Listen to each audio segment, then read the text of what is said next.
I'm a pastor of a local church and work for a national Christian radio network. Most of the listeners and callers we've had in our radio station have been saying they won't be voting for you because they're disillusioned because you seem to keep chopping and changing your beliefs just to get a popular vote with regards to things like marriage. Why should we vote for you? Well, on the question of marriage equality, you're right.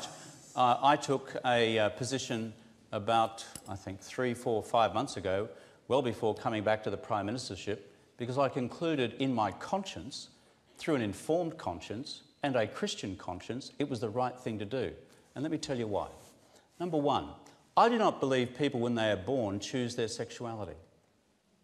They are gay if they are born gay. You don't decide at some later stage in life to be one thing or the other. It is how people are built. And therefore, the idea that this is somehow an abnormal condition is just wrong. I don't get that. I think that is just a completely ill-founded view.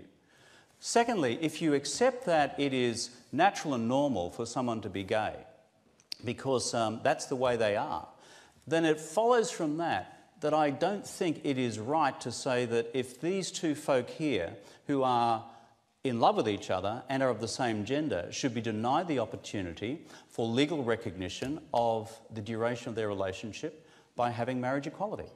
If you accept that, if your starting point is that homosexuality is abnormal, I don't know if that's your view. Well, we can go back and... well, I just need to know, because we'll go back to our question. I just need to quickly know. to ask what it is that you believe Christians in particular are upset about. I think the thing is that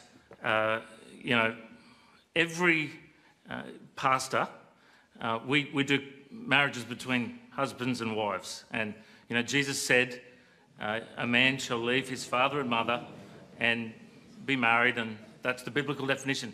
I just believe in what the Bible says, and I'm just curious for you, Kevin, if you call yourself a Christian, why don't you believe the words of Jesus in the Bible? Well, okay, mate, thank you. Well, mate, if I was going to have that view, the Bible also says that slavery is a natural condition.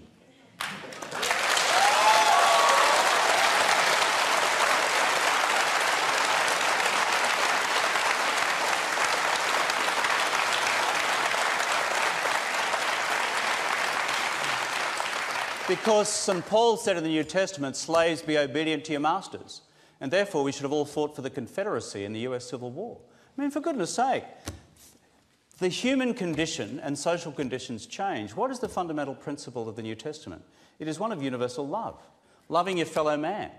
And if we get obsessed with a particular definition of that through a form of sexuality, then I think we're missing the centrality of what the gospel, whether you call it a social gospel, a personal gospel, or a spiritual gospel, is all about. And therefore, I go back to my question. If you think homosexuality is an unnatural condition, then frankly, I cannot agree with you based on any element of the science. And therefore, if a person's sexuality is as they are made, then you've got to ask the second question. Should, therefore, their loving relationships be legally recognised? And the conclusion I've reached is that they should. And on the question of chopping and changing, I wrote a 2,000 or 3,000 essay, a 2,000 or 3,000 word essay, stuck it online months and months and months ago before returning to the Prime Ministership, so everyone would know why I had changed my position, the reasons for it, and it was the product of some many, many months and years of reflection in good Christian conscience.